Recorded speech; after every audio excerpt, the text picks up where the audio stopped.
ఆది కాండము 12వ అధ్యాయము 17వ వచనం వరకు మనం చూసుకోవడం జరిగింది. సో అబ్రహాము ప్రయాణమై వెళ్ళాడు, ఈ ఐగుప్తు దేశానికి వచ్చాడు.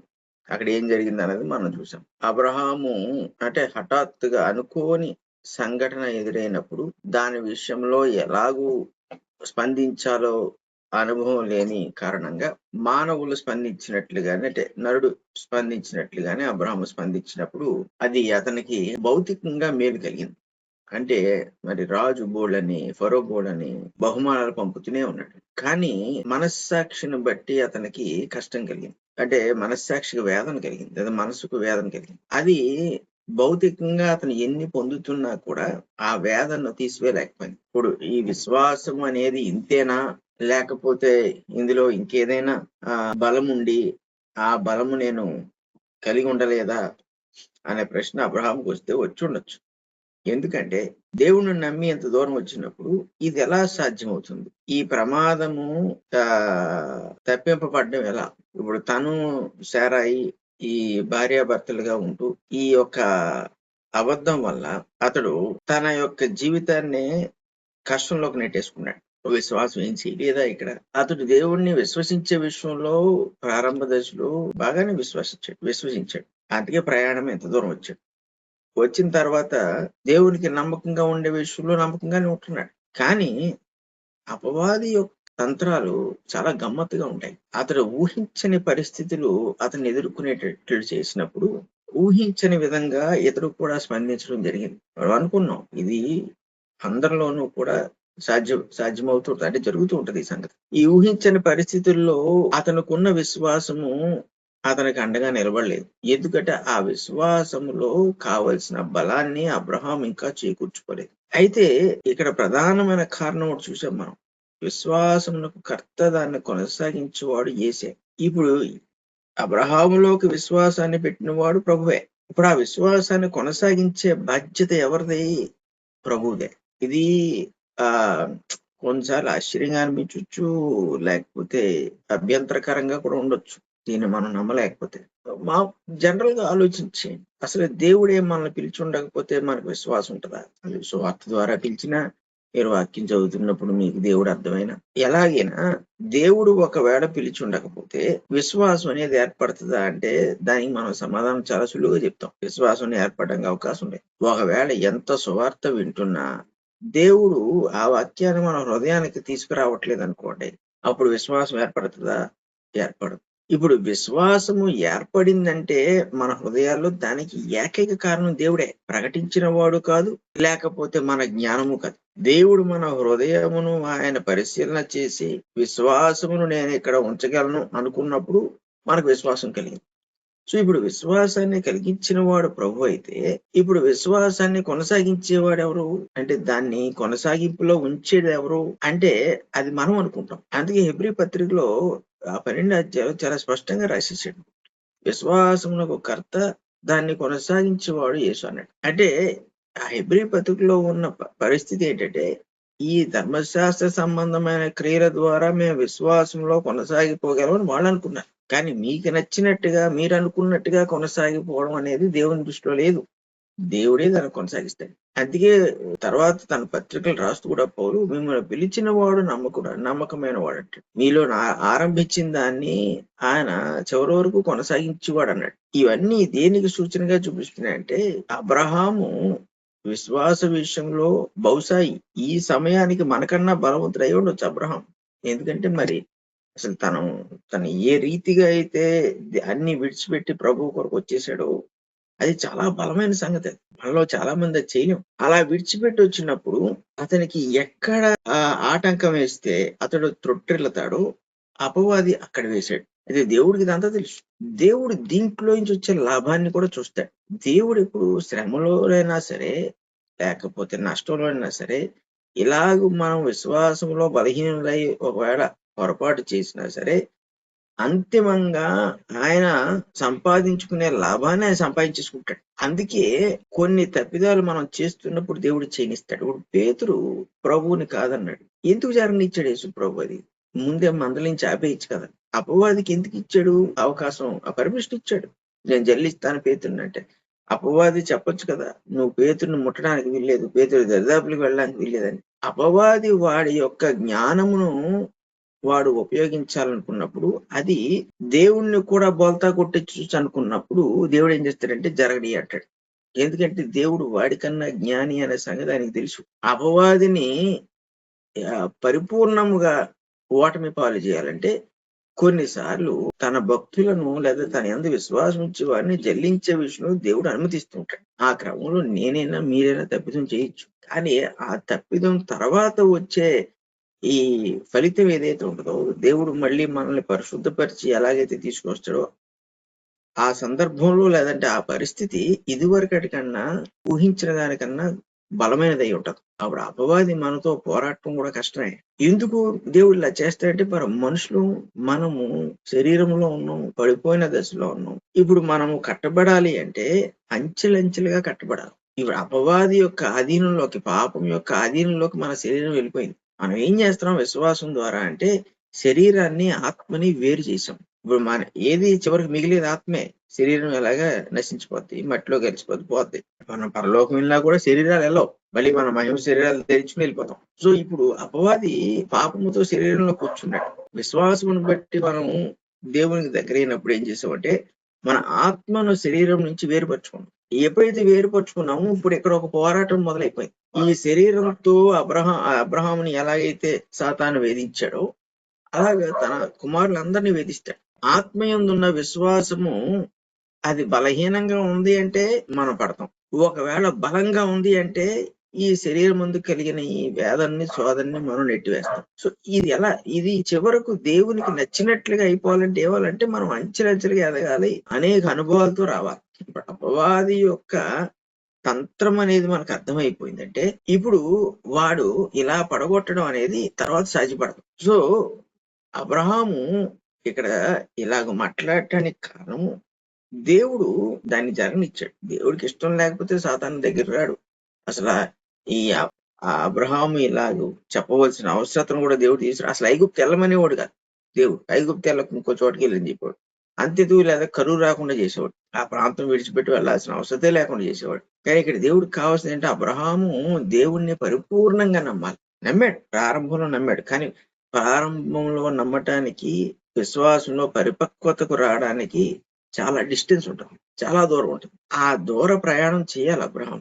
ఆ ప్రయాణమును అతను చేరినప్పుడు అప్పుడు వాగ్దానాన్ని దేవుడు నెరవేరుస్తాడు, ఇస్సాకునిస్తాడు దేవుడు. అప్పుడు విశ్వాస సంబంధంగా లేదా వాగ్దాన సంబంధంగా పుట్టినవాడు ఇస్సాకు అయ్యాడు. లేదు ఇలాంటి బలహీనతల్లో ఉన్నంత వరకు కూడా ఇస్సాకు అతడు కలగడు. ఒకవేళ కలిగినా కూడా బలహీనతల్లో కలిగిన వాడు అవుతాడు. దేవుడి పరిశుద్ధుడు పరిపూర్ణుడు కాబట్టి ఎప్పుడు పరిపూర్ణతనే చూస్తాడు. ఆయన విషయంలో అయినా మన విషయంలో అయినా దేవుడు ఎప్పుడు మన పరిపూర్ణతను చూస్తాడు. సో ఇక్కడ అబ్రహాము లేదా ఇక్కడ అబ్రహాం అంటున్నాం కానీ యాక్చువల్గా ఇతని పేరు అబ్రాహాం. ఇంకా పేరు మార్చలేదు దేవుడు. ఎందుకు పేరు మార్చలేదంటే ఇంకా పేరు మార్చగలిగే స్థితికి రాలేదు అతను.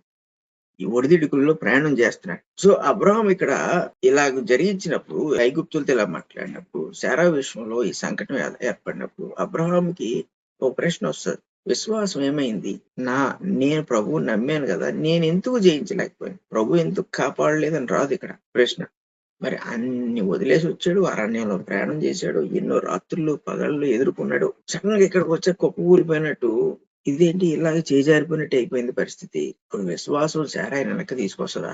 తన విశ్వాసము శారాయిని వెనక్కి తీసుకురావడానికి అవకాశం లేకుండా చేసేసుకున్నాడు. ఇప్పుడు తన విశ్వాసమును బట్టి శారాయి వెనక్కి రావడానికి వీల్లేదు. అంటే ఏమైంది? తన విశ్వాసంలో లోపం వచ్చింది.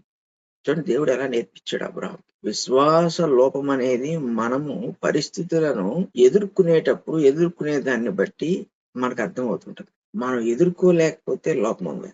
మనం ఎదుర్కొన్నాం అనుకోండి, మనము ఆ సమయానికి విశ్వాసంలో సంపూర్ణంగా ఉన్నాం. ఇప్పుడు అబ్రహాము తన విశ్వాసమునకు అవకాశం లేకుండా చేసుకున్నాడు. సో ఇప్పుడు విశ్వాసమును కొనసాగించేవాడు ప్రభు అయితే ఈ లోపాన్ని సరిచేసేవాడు ఎవడు? ఈ లోటుని పూడ్చేవాడు ఎవరంటే ఆ ప్రభువే. ఎందుకు మనకు విశ్వాసాన్ని ఇచ్చాడంటే మనం విశ్వసించగానే పరిశుద్ధులు పరిపూర్ణం అయిపోతామన్న ఉద్దేశంతో కాదు. ఈ విశ్వాసమును బట్టి ఏ సందర్భాల్లో ఏ సమయాల్లో మన జీవితాల్లో ఏ లోపాలు ఏర్పడతాయో వాటన్నిటినీ కూడా మనం సమర్థవంతంగా ప్రభువును బట్టి జయించడానికి మనకు విశ్వాసాన్ని ఇచ్చాడు. ఈ లోకమును జయించేది ఏది అంటే మన విశ్వాసం అనడానికి యోహాన్ ఇంకేది కాదు. అంటే ఈ లోకాన్ని జయించగలగాలంటే లోకానికన్నా గొప్పదై ఉండాలి మన విశ్వాసం. ఇప్పుడు అబ్రహాం విశ్వాసం ప్రస్తుతానికి అక్కడికి రాలేదు. ఈ లోకమును జయించే అంతటిగా లేదు. చాలా సార్లు మనం కూడా ఇప్పటికీ కొన్ని విషయాల్లో ఈ విశ్వాసముతో జయించలేక విడిచిపెట్టేస్తాం. కాలానికి, సమయానికి, పరిస్థితులకి ఇక దేవుడే చూసుకుంటాడులే మన వల్ల కాదు. ఎందుకంటే ఆ ఒత్తిడి, ఆ పరిస్థితి, ఆ వాతావరణం అలా ఉంటది. ఏం జ్ఞాపకం చేస్తుందంటే మనం ఎంత బలహీనమైన మానవులము మనకు ఆ పరిస్థితులు జ్ఞాపకం చేస్తాయి. ఏమి చేయలేం, నిస్సహాయం. పక్కన విశ్వాసం ఉందా అంటే ఉంది. దేవుడు ఉన్నాడా అంటే ఉన్నాడు. సహాయం చేస్తాడంటే చేస్తాడు. కానీ పని జరగదు. కార్యం అవ్వదు. మనం అనుకున్నట్టుగా జరగదు. మరి ఇది మనం మధ్యలో కొట్టుమిట్టాడుతున్నట్టు ఉంటది. ఎందుకంటే ఇటు దేవుడు విశ్వాసం అంటే అది పని చేయట్లేదు. పోనీ మానసికంగా ఆ బలం తెచ్చుకుని చేద్దామని అది పని చేయదు. ఇప్పుడు ఏమవుతుందంటే మన మైండ్ ఏం చేస్తుందంటే వదిలేస్తుంది. దేవుడే చూసుకుంటాడు.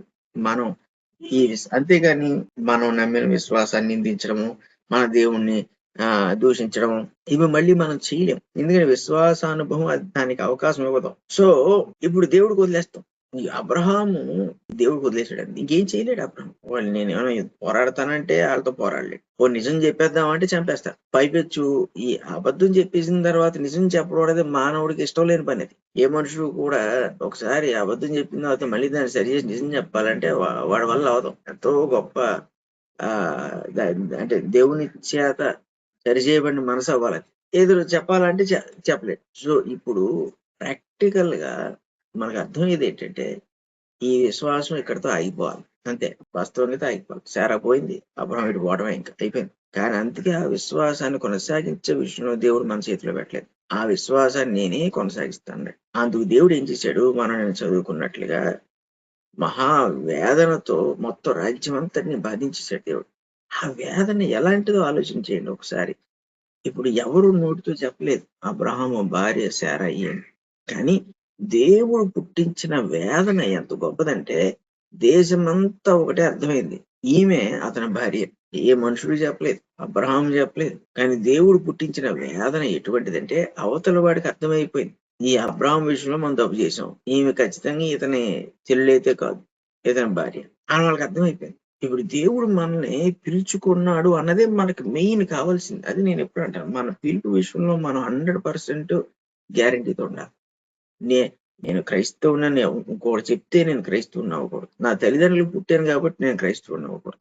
లేదా నేను బాప్తిజం పొందించాను కాబట్టి నేను క్రైస్తవుని అనుకోకూడదు. దేవుని యొక్క జీవము మనలో ఉన్నదంటేనే మనం క్రైస్తవులు. మనం విశ్వాసంలో ఉన్నాం. ఆ జీవం పనిచేస్తుంది, పని చేయకుండా ఉండదు. మన విశ్వాసము కాదు లేదంటాడు. మీరు విశ్వాసం ఉన్నారో లేదో మిమ్మల్ని మీరు పరీక్ష చేసుకోండి అంటాడు. సో ఇలాగ మనం పరీక్ష, మన పిలుపు, మనం ఎంత దూరం వచ్చాం, 20 ఏళ్ళ నుంచి మనం క్రైస్తవులు, అది లెక్కలోకి తీసుకోకూడదు. చాలా సార్లు అలా 40-50 ఏళ్ళ నుంచి క్రైస్తవులుగా ఉండి మోసంలో ఉన్న వాళ్ళు ఉన్నారు. మనం ఇంతకాలం క్రైస్తవులు ఉన్నాం కాబట్టి మనం క్రైస్తవులు అనుకోకూడదు. అసలు ఈ దేవుడు మనల్ని పిలుచుకుని ఆయన విశ్వాసమును అనుగ్రహించి మన నీతిమంతులుగా చేశాడా లేదా అన్నది అదే ప్రథమమైన మెట్టు దేవునిలోకి రావటానికి. అక్కడ మనం టిక్ మార్క్ పెట్టుకుంటామా, ఇంటూ మార్క్ పెట్టుకుంటాం, అక్కడికి వచ్చేయాలి. అక్కడ టిక్ పెట్టేసాం అనుకోండి, ఇప్పుడు అబ్రహాము లాంటి సందర్భం మీకు నాకు ఎదురైన విశ్వాసము కొనసాగించలేని పరిస్థితుల్లో మనం ఉన్నప్పుడు ఆయన కొనసాగిస్తాడు. ఎలా కొనసాగిస్తాడు? ఈ మహావేదనను ఎప్పుడైతే పుట్టించేశాడో ఒక్క అబ్రహాంకి శారాకి తప్ప ఇక ఆ రాజ్యంలో ఎవరికి కూడా మనశ్శాంతి లేదు.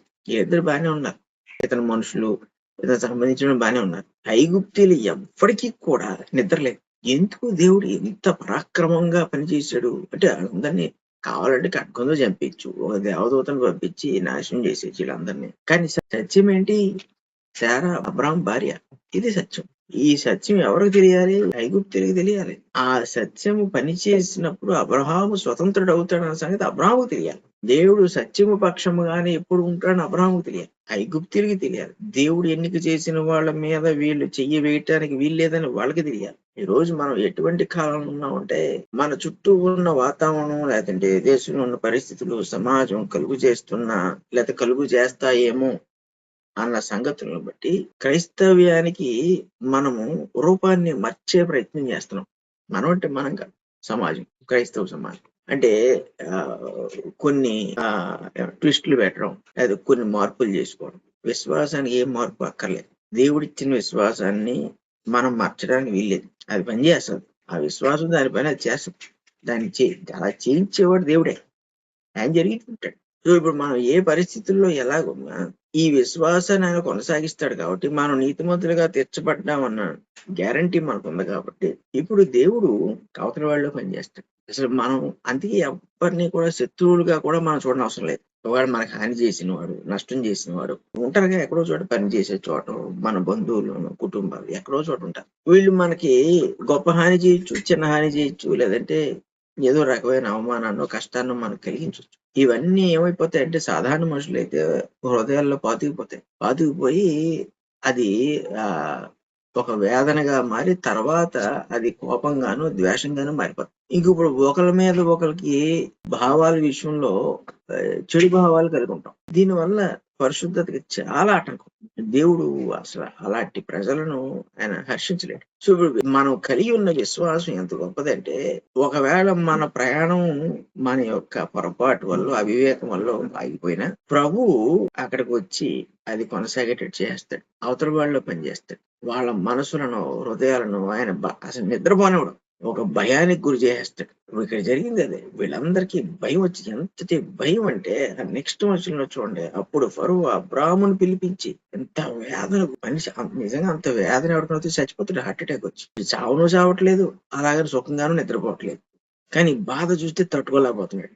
ఇది దేవుని వల్ల కలిగిన బాధ. గుర్తుపెట్టుకోండి. మీరు ఒకరిని బాధిస్తే అది వాడికి బాధగా ఉంటది. వాడు చేసిన దానికన్నా 2 రెట్లు 3 రెట్లు బాధ మీరు కలిగించవచ్చు. అందులో మనం ఒకవేళ ఒక సంతోషాన్నో, తృప్తినో చూడొచ్చు. కానీ దానికి వాడు కలిగించిన దాన్ని మనం కలిగిస్తే, మనం కలిగించిన దానికి ఇంకో పర్యవసనం ఉంటది. మరి దాన్ని మనం తట్టుకోవాలి. ఇప్పుడు అసలు మనము బాధ కలిగించేవాళ్ళం కాదనుకోండి. ఈ విశ్వాసాన్ని పట్టు కూర్చున్నాం. లోపమే జరిగింది. దీన్ని కొనసాగించే పరిస్థితి లేదు. కానీ దేవుడు మనల్ని విశ్వాసం ద్వారా నీతిమంతులుగా చేసేసాడు. ఇప్పుడు ఆయన ఎంటర్ అవుతాడు. ఆయన ఎందుకు మన విశ్వాసం బట్టి నీతిమంతులుగా చేశాడంటే ఇందుకే. నువ్వు ప్రయాణం పూర్తిగా చేయలేవు, నేను చేయలేను. ఈ విశ్వాసం పట్టును పరలోకానికి మనం ప్రతిదాన్ని ఎదుర్కొని ప్రతిదాన్ని చీల్చి చెండాడేసి వెళ్ళిపోతాం అంటే వెళ్ళాం. ఆ పౌరు భక్తులు వెళ్ళలేదు, పేతులు వెళ్ళలేదు. అలా అందుకు దేవుడు ఏం చేసి పిలుచుకున్న వాళ్ళని ఆయనే కొనసాగించుకునేటట్లుగా పిలుచుకున్నాడు. మనం మధ్య మధ్యలో ఆగిపోతామని తెలుసు. ఎక్కడో చోట ఆగిపోతాం. ఆగిపోతే ఇప్పుడు దేవుడు కూడా చేతులెత్తేలా? దేవుడు అంత అసమర్థుడా? దేవుడు తన సామర్థ్యాన్ని దృష్టిలో పెట్టుకుని మనల్ని పిలుచుకున్నాడు. మన సామర్థ్యాన్ని దృష్టిలో పెట్టుకోలేదు. మన శరీరాన్ని, ఆత్మని వేరు చేసేసాడు. సో ఇప్పుడు ఇలా పనిచేస్తున్న దేవుడు అబ్రాహాము పక్షంగా పనిచేసేవాడు మన పక్షంగా ఎందుకు చేయడు? మరి విశ్వాసం ఒకటేగా. ఆ విశ్వాసాన్ని మనల్ని కలిగి ఉండమంటున్నాడు.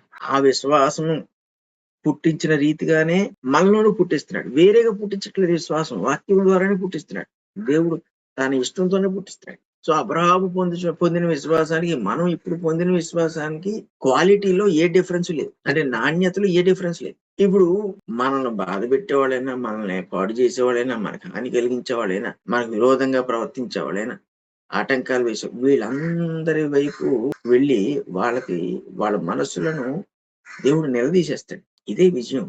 ఇప్పుడు చూడండి, ఇలా జరిగినప్పుడు ఈ ఫరో వెంటనే అబ్రాహాం దగ్గరికి వచ్చి నీవు నాకు చేసింది ఏంటి అన్నాడు.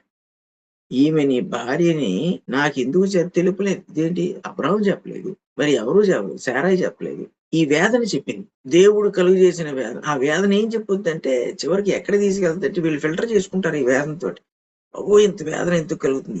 ఏ మనిషి అయినా మనస్సాక్షి దగ్గరికి వెళ్ళవలసిందే. వాడు అన్యుడేమనివ్వండి, యూదుడేమనివ్వండి, క్రైస్తవుడు, ప్రతి వాడు మనస్సాక్షి దగ్గరికి వెళ్ళవలసిందే. ఆ మనస్సాక్షిలో ప్రతిదీ రికార్డెడ్ ఉంటారు. మనం చేసింది, అనుకున్నది, చేయాలనుకున్నది, ప్రతిదీ మనం మాట్లాడింది అన్ని రికార్డెడ్ గా ఉంటాయి అందులో. ఇప్పుడు దేవుడు తీసుకువెళ్తాడు. ఈ వేదనతో వాడు ఎక్కడికి వెళ్ళాలో మనస్సాక్షిలో వాడు ఒక డిక్షనరీని ఎత్తుకున్నట్టు ఎత్తుక్కుంటాడు. వెతుక్కున్నప్పుడు ఫరోకి అర్థమైంది ఏంటంటే శారాయి అబ్రాహాము భార్య అయి ఉండాలి. అంతే. ఇది ఒక్కటే తప్ప వేరే కారణం లేదు. ఫరోకి దేవుడు తెలియదు, విశ్వాసం తెలియదు, ఏమీ తెలియదు. కానీ మనసున కలిగిన వేదనను బట్టి అతనిలో మనస్సాక్షి పనిచేస్తుందని కూడా దేవుడు నిరూపించాడు.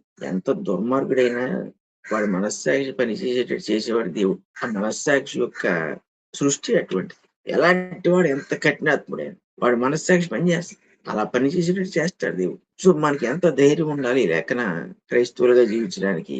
మనం రొమ్ము వెరచక్కర్లేదు, కత్తి పట్టక్కర్లేదు, కాలు ఎగరేయక్కర్లేదు, ఏం చేయక్కర్లేదు. నెమ్మదించి విశ్వాసంతో మనం జీవించగలిగి ఒకవేళ మన విశ్వాసము లోపంతో ఉందంటే, ఆ లోపం విషయంలో దేవుడిని వైపు చూడడం తప్ప ఇంక మనం చేయాల్సింది ఏమి లేదు. ఈ లోపాన్ని కూడా దేవుడు విజయంగా మార్చేసాడు చూడండి. ఇలా చెప్పేసిన తర్వాత, "నువ్వు నీ భార్యని నాకెందుకు చెప్పలేదు? ఈమె నా సహోదరిని ఎలా చెప్పితివి? నేను ఆమెను నా భార్యగా చేసుకుందునేమో. అయితేనేమి ఇదిగో నీ భార్య. ఈమెను తీసుకుని పొమ్మని చెప్పాను." అబ్బో! అతనికి ఆటంకం కనబడింది. అతను ఎన్నో సంగతులు ఆలోచించుంటాడు. అతను ఒక్కటే. అంటే రహస్యాన్ని బయలుపరిచేవాడు దేవుడు. మనం ఇతరులకి చెప్పాలనుకున్నది మనం చెప్పలేకపోవచ్చు. దేవుడు చెప్తే. ఆయన వైపు చూస్తే బలహీనతలో, లోపంలో ఉన్నప్పుడు కూడా దేవుడి వైపు చూసామనుకోండి. అప్పుడు వాళ్ళకి ఏది తెలియాలో, ఏ రహస్యం అయితే బయటపడాలో వాళ్ళకి బయలుపరిచేట్టు చేస్తాడు. ఈ దేవుడే. ఇప్పుడు ఆయన ఎటువంటి వాడు అని మనం అనుకుంటే ఆశ్చర్యకరుడని ఒక్క మాటలో చెప్పగలం. అంటే ఎందుకంటే నీతి, న్యాయానికి సంబంధించి ఆయనకు హద్దులు లేవు. వాటి విషయాల్లో ఆయన ప్రవర్తించాలనుకున్నప్పుడు ఏ ఎంత దూరానికైనా వెళ్తాడు. వాళ్ళకి ఎదుటివాడికి అది అర్థమైపోద్ది. అర్థమై తీరాల్సిందంతే. సృష్టి ఆయన సృష్టికర్త. ఆయన చెప్పాడు సృష్టికి. సముద్రానికి చెప్పాడు ఒడ్డు దాటి నువ్వు లోనకెళ్ళకని. అది మాట ఇంటలా? సూర్యుడికి చెప్పాడు తూర్పున ఉదయించు, పడమరన అస్తమించు అని. చంద్రుడికి, నక్షత్రాలకి అప్పగిచ్చాడు రాత్రి వెలుతురేమో. అయి చేయట్లా. మనుషులు ఎంత చేయడు. ఆయన ఏం చెప్తే అది చేయాల్సిందే. మరి నువ్వు తప్పు చేస్తున్నావురా అంటే ఆ తప్పు ఆడికి తెలుస్తది. నువ్వు నువ్వు నువ్వు ఇప్పుడు గాని నువ్వు మారకపోతే నువ్వు సస్తావంటాడు. ఫరోకి కలిగిన వేదన ఏంటంటే ఇప్పుడు శారయిని అబ్రాహాంకి అప్పగించకపోతే చచ్చిపోతాడు. అతను రాజ్యం మిగలదు. ఈడ ఒక్కడి కోసం మొత్తం దేశాన్ని దేవుడు సమూల నాశనం చేస్తాడంటే చేస్తాడు. మాట వినకపోతే చేస్తాడు. ఎంతటి మనం అందుకే ఈ విశ్వాసమే విజయం అని అన్నాడు యోహాను. ఎందుకంటే మనం ఎంతటి గొప్ప దేవుడిని నమ్ముకున్నామంటే మన విజయం యొక్క పరిధి కూడా మనకు పూర్తిగా అర్థం కాదు. దాన్ని మనం ఎప్పటికప్పుడు పెంచుకుంటూ పోతుంటాం. మనకి మన దేవుడు మన పక్షంగా ఉండాలి. అందుకే ఆయన పిలుపు ఉండాలి. డెఫినెట్ గా నీ విశ్వాసం వల్ల నువ్వు నీతిమంతుడిగా తీర్చబడిన వాడే ఉండాలి. నీకు మిగిలినంత ట్రాష్, మిగిలినంత ఉపయోగం లేదు. మిగిలిన వాడు ఎంతమంది మేము క్రైస్తవులకున్నా ఆయన పని చేయడాలో మనం వాళ్ళందరినీ చూసి ఇది క్రైస్తవం అనుకోకూడదు. దేవునితో మనకు కలిగిన ప్రత్యేకమైన ప్రత్యక్షమైన సంబంధాన్ని బట్టే మనం దేవుని బిడ్డలమా కాదా అనేది మనం తేల్చుకోవాలి. చూసారా, అది ఒక్క దెబ్బకి ఫరో అతని రాజ్యం ఎలా మోకాళ్ళ మీకు వచ్చేసారు. వెంటనే అబ్రాహాంకి శారాన్ని అప్పచెప్పేసి నీ భార్యను తీసుకో, ఈమెను తీసుకుని వెళ్ళిపో. మరియు ఫరో అతని విషయమై తన జనులకు ఆజ్ఞాపించినందున వారు అతని భార్యను అతనికి కలిగిన సమస్తమును పంపివేసిరి. ఎవ్వరు టచ్ చేయలేదు. ఇప్పుడు ఇదేంటి? తప్పు చేశాడు కదా అబ్రాహం. మన లాజిక్ ఎలా ఉంటది? అబ్రాహం అబద్ధం చెప్పాడు కదా. అబద్ధం చెప్తే దేవుడు ఇలా ఎలా చేశాడు? అతని పక్షంగా పనిచేశాడు. దేవుడు తప్పు పక్షాన పని చేయలేదు. దేవుడు విశ్వాసం పక్షంగా పనిచేశాడు. ఇప్పుడు ఇక్కడ నిజంగా వాస్తవంగా అబద్ధం చెప్పింది అబ్రాహం. కానీ వేదన కలిగింది ఫరోకి, అతని ప్రజలకి. కారణం ఏంటి అంటే విశ్వాసం వల్ల అబ్రహాము నీతిమంతుడిగా తీర్చబడ్డాడు. ఎందుకు? దేవుడు చెప్పగానే అతను విధేయుడయ్యాడు. ఆ విధేయతను కొనసాగించుకునే క్రమంలో అపవాది వేసిన ఆటంకాన్ని అతడు తట్టుకోలేకపోయాడు అంతే. అయితే దేవుడు మొదటి నుంచి ఈ ఒప్పందం చేసుకున్నాడు. విశ్వాసం వల్ల నీతిమంతుడిగా ఒక వ్యక్తిని చేయటం అంటే దేవుడు ఆ వ్యక్తితో చిరకాలము ఒప్పందం చేసేసుకున్నాడు. ఏంటంటే నిన్ను కాపాడేవాడిని. అందుకే అన్నాడు నిన్ను అనేక జనులుగా చేశాడు. నిన్ను ఆశీర్వదించిన వారిని ఆశీర్వదించాడు. నిన్ను దూషించిన వారిని శపించాడు. నీవు అనేక మందికి ఆశీర్వాదము ఉండు అని దేవుడు ముందు ఎందుకు చెప్పాడు ఇదంతా? మరి ఒక రకంగా ఫరో కూడా ఒకవేళ శారాయి అబ్రహాము చెల్లైనా కూడా ఏ అధికారం ఉంది అతనికి బలవంతంగా ఆమెను భార్యగా చేసుకోవడానికి? సో ఫరో తన అంటే మనుషుని యొక్క ప్రవర్తనను బట్టి, అహంకారం బట్టి, అధికారం బట్టి తను ప్రవర్తించాడు. దేవుడు విశ్వాసాన్ని కాపాడుకునేవాడు కాబట్టి ఆ లెక్కలో చూశాడు. అందుకే ఈ రహాబ్ అనే వేశ్య కూడా అంతే కాపాడబడింది. ఆమెలో ఉన్న బలహీనతను దేవుడు ఏం చేశాడంటే ఆమె పక్షముగా పనిచేసేట్లుగా చేసింది. ఎందుకు? విశ్వాసము అటువంటి పరిస్థితిని కలుగు చేసింది. సో అబ్రహాం ఇక్కడి నుంచి బయటకు వస్తుంది. సరే ఆ దేశంలో ఎవరు కూడా అతన్ని ముట్టుకోవడానికి వీల్లేదు. ఇప్పుడు చూడండి, మనకి సెక్యూరిటీ కావాలంటే ఇంట్లో కుక్కను పెంచుకుంటాం, ఒక మనిషిని పెట్టుకుంటాం సెక్యూరిటీగా, లేదంటే తలుపులు వేసుకుంటాం. సీసీ కెమెరాలు వచ్చేసి బోర్డు మీద పెట్టుకుంటున్నాం. రకరకాల ఎవరికున్న స్థాయిని బట్టాలి. అబ్రహాముకి ఒక్కడు అతని దగ్గర ఉన్నవాళ్ళందరూ దాసులు, వాళ్ళు ఏమీ యుద్ధ వీరులు ఏం కాదు. బోల్డని పశువులు ఉన్నాయి. అతనికి ఎవరు రక్ష? దేవుడే రక్ష. అంటే నోహుని ఓడలో కాపాడింది ఎవరు? దేవుడే. లేకపోతే ఎంతసేపు ఓడ పగిలిపోవడం ఏంటి? ఓ సంవత్సరం పాటు నీటిలో ఉండటం ఓడ, అది కూడా చెక్కతో చేసింది. ఏదైనా జరగచ్చు. అంత పెను తుఫాన్లో 40 దినాలు నిలబడింది వాడు. మనం ఎప్పుడు కని విని ఎరుగని తుఫాన్ అది. మరి అందులో సురక్షితంగా నడిపించిన వాడు దేవుడే. మనకి సెక్యూరిటీ దేవుడే. మన పిల్లలకి, మన కుటుంబాలకి ఎవరు రక్షగా ఉండేదంటే దేవుడే. ఇక మనం దేని వైపు చూసినా కూడా దెబ్బతినేస్తాం. ఎందుకు? అబ్రహాము చూడండి మరి. ఈ నరుని మెంటాలిటీని ఒక్కసారి చూపించాడు. శారా వెళ్ళిపోలేదు తన దగ్గర నుంచి. తీసుకొని పోబడింది. సో, మనం మన సెక్యూరిటీ ఎప్పుడూ కూడా మన ఆలోచనలో గాని, మన జ్ఞానంలో గాని, మనకున్న దాని మీద గాని పెట్టకూడదు. మనకు రక్ష ఎవరంటే దేవుడే. ఆ దేవుడినే చూసుకోవాలి. పరిస్థితులు కొన్ని సార్లు అనుమతించకపోవచ్చు. అబ్రాహాం బలహీనతను బట్టి అలా అనుమతించలేదు. మనకు అనుమతించకపోవచ్చు. కానీ దేవుడు ఇక్కడ ఏం ప్రూవ్ చేసుకున్నాడంటే ఆయన పిలుపు పవిత్రమైనది. అది నిరంతరము నిలిచినది అని అతను ఆయన దేవుడు ప్రూవ్ చేసుకున్నాడు ఇక్కడ. అది పౌలు రోమిలకు రాస్తుంటాడు. దేవుని పిలుపు ఈ పశ్చాత్తాపంతో కూడింది కాదంటాడు. ఆయన పిలుపు ఆయన అనుగ్రహించే వరములు అవి పశ్చాత్తాపంతో కూడినవి అంటే దేవుడు మళ్ళీ వెనక్కి తీసుకోబట్టి అరే వీడిని అనవసరంగా పిలిచాను రా, ఈ ఐగుప్తులోకి వచ్చి అబద్ధం చెప్పాడు. వీటన్నిటిని దాటి చూసేసిన వాడు దేవుడు. ఈ 13వ వచనానికి వచ్చేటప్పటికి అక్కడ అంటాడు అబ్రాహాము తనకు కలిగిన సమస్తమును తన భార్యను తనతో కూడిన లోతును వెంట పెట్టుకుని ఐగుప్తులో నుండి దక్షిణ దేశమునకు వెళ్ళాను.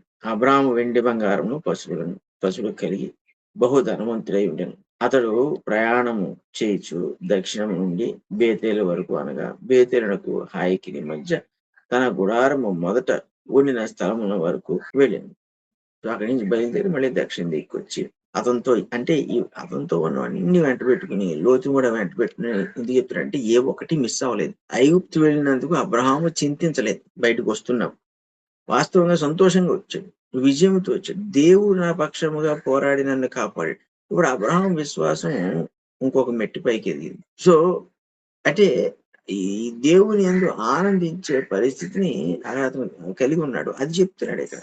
తన దగ్గర ఉన్నది ఏది తను పోగొట్టుకోలేదు. అంతే కదా ఏమన్నాడు ఇక్కడ అబ్రాహాము వెండి బంగారమును పశువులు కలిగి బహు ధనవంతుడై ఉండను. అంటే ఏంటి? ఇప్పుడు ఎవరైనా లూటీ చేయొచ్చు. ఇప్పుడు ఇంత ధనం ఇన్ని పశువులు ఉంటే ఆ రోజుల్లో ఇది దోపిడీ దొంగలు వాళ్ళు 3 మంది ఉంటారు కదా మార్గం మధ్యలో. వాళ్ళు ఎవరైనా కూడా దొంగిలించి వాళ్ళు ఎవరైనా పాడు చేయొచ్చు. కానీ ఐగుప్తులో కూడా వీళ్ళని దొంగిలించి బలవంతంగా లాక్కునే వాళ్ళు ఉన్నారు. కానీ వాళ్ళు సైతం వీళ్ళని ఏమీ చేయలేకపోయారు. దేవుని ఆజ్ఞ అలా వచ్చింది. వాటన్నిటితో సురక్షితంగా బయటపడ్డాడు. దేవుడు అబ్రహాము ఇంకొక పక్క ధనవంతుడిగా చేసుకుంటూ వెళ్తున్నాడు చూడండి. విశ్వాసమును బట్టి బయటకు వచ్చాడు. తనకున్నవన్నీ తీసుకుని బయటకు వచ్చాడు. ఐగుప్తు నుంచి బయటకు వచ్చేటప్పటికి తన ఆర్థిక స్థితి పూర్తిగా మారిపోయింది. తను ఉన్నదానికన్నా ఎన్నో రెట్లు ఎక్కువైపోయింది. ఇవన్నీ సమకూర్చుకున్నాడు. ఇవన్నీ అంటే దేవుడు ఎందుకు ఇతన్ని ఇలాగా ఆశీర్వదిస్తున్నాడు? దేవుని ఆశీర్వాదం విశ్వాసం. ఈ రోజు మనం చూసుకుంటే విశ్వాసం బట్టి భక్తిని బట్టి దేవుని ఆశీర్వాదాలు పరలోక సంబంధంగా ఉంటాయి అని ఎక్కువగా మనం చెప్తూ ఉంటాం. భౌతికంగా మనం తక్కువగా ఫోకస్ చేయాలి, కాన్సన్ట్రేట్ చేయాలని చెప్తూ ఉంటాం. అది వాస్తవమే. కానీ అబ్రహాముకి భౌతికమైన ఎదుగుతూ వచ్చింది.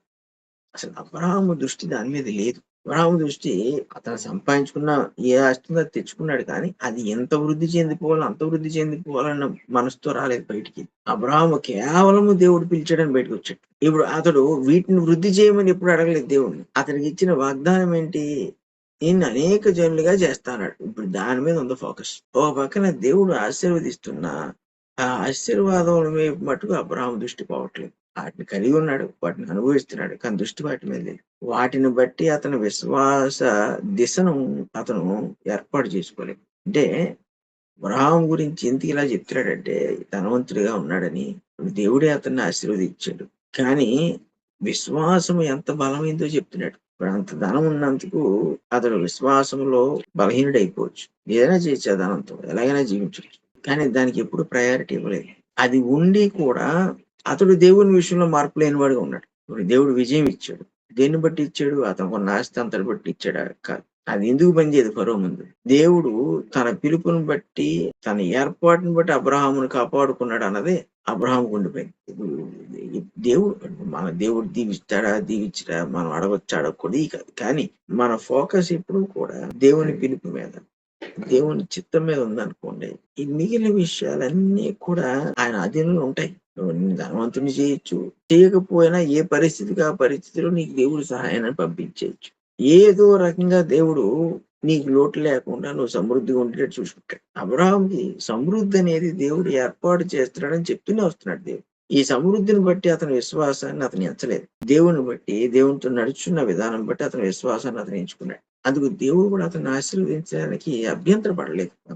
అబ్రాహాం లాంటి ఎంత ఇచ్చినా కూడా దేవుడికి అవమానం కలగదు, దేవుడికి నష్టం కలగదు. ఎందుకంటే విశ్వాసాన్ని ప్రేమించినవాడు, ముందుగా దేవుణ్ణి ప్రేమించినవాడు, దేవుని కొరకు దేవుడు కోరిన దాన్ని చేసినవాడు. ఇలాంటి వాడికి ఈ భౌతికమైన వాటిపై అంత మక్కువ ఉండదు. దేవుడికి కూడా అలాంటి వాడికి ఇవ్వటానికి అంత అభ్యంతరం ఉండదు. సో అందుకు అబ్రాహాము దీవించబడిన వాడిగా మనము ఇక్కడ చదువుతున్నాం. సో అతను ప్రయాణమై బేతేలు వరకు వచ్చి తర్వాత ఎక్కడికి వచ్చాడు?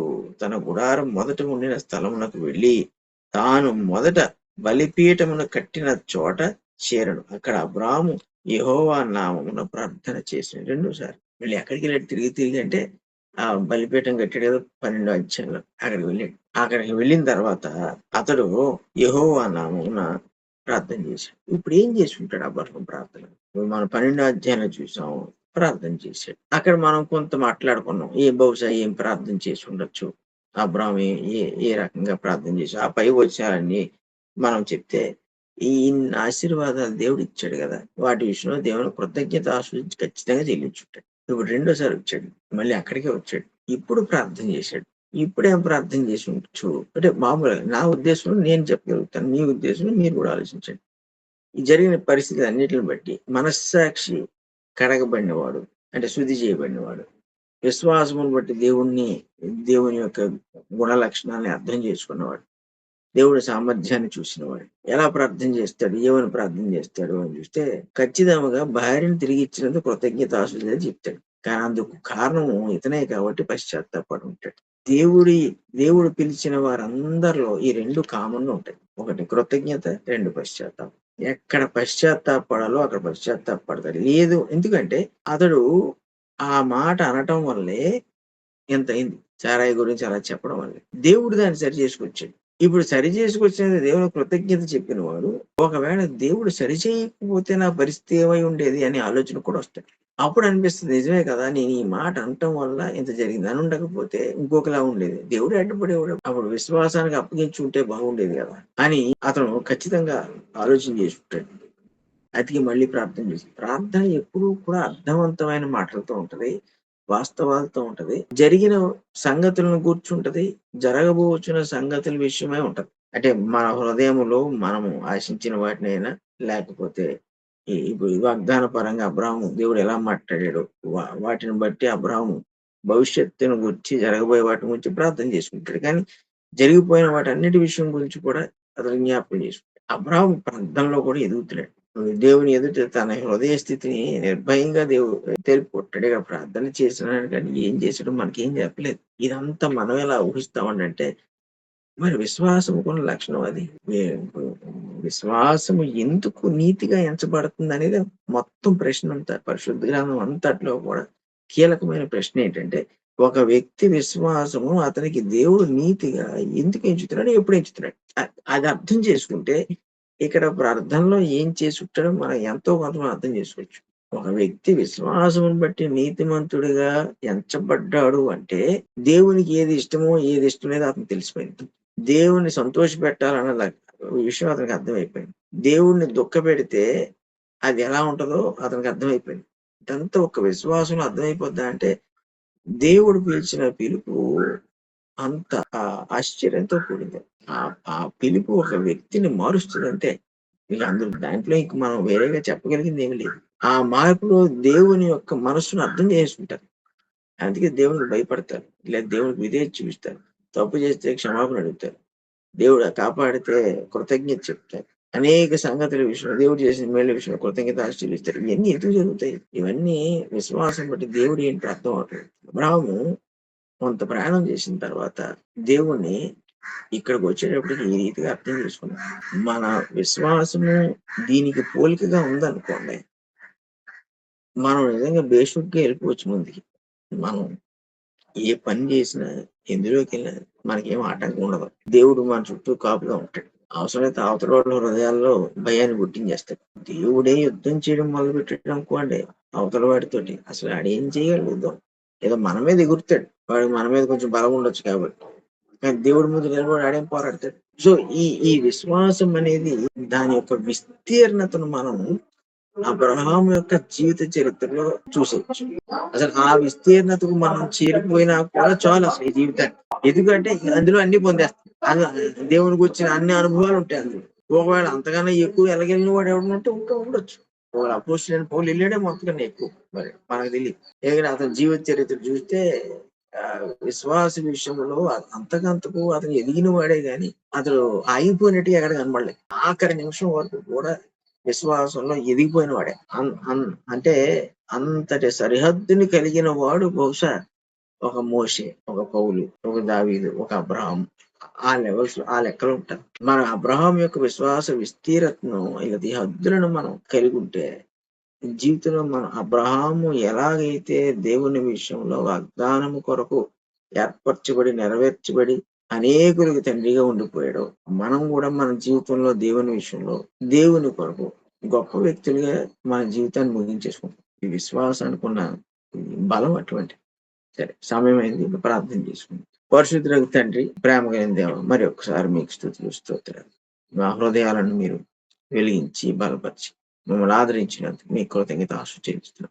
ఎన్నో విషయాలు మాకు మీరు తెలియజేస్తూ, ఇంకా ఏ సందర్భాల్లో మేము బలపడాలో, ఏ విషయాల్లో మేము మరి నిన్ను తృప్తిపరిచేవారు ఉండాలో మమ్మల్ని మేము పరిశీలన చేసుకునేందుకు మాకు ఇచ్చిన అవకాశం బట్టి మీ కృతజ్ఞత చెల్లిస్తున్నాం. మీ వాక్యం అందు ప్రతి మాటలో, ప్రతి సంఘటనలో మీ చిత్తమును మీరు ఎలాగో నెరవేర్చుతున్నారు. అపవాదికి మించిన జ్ఞానముతో మీరు పనిచేయచ్చు. మీరు పిలిచిన ప్రతి వారిని కూడా కాపాడుకుంటున్నందుకు మీకు మరి వేలాది స్తుతులు స్తోత్రాల ధైర్యమును మాకు అనుగ్రహించి మమ్మల్ని కూడా మీరు ఆ రీతిగానే కాపాడుచున్నారు నమ్ముచున్నాం. మాతో ఎల్లప్పుడూ ఈ కృపను ఉంచండి, మీ సన్నిధిలో ఉంచమని యేసు పరిశుద్ధ నామమున అడుగుచున్నాం తండ్రి. ఆమేన్. అందరికీ వందనాలు.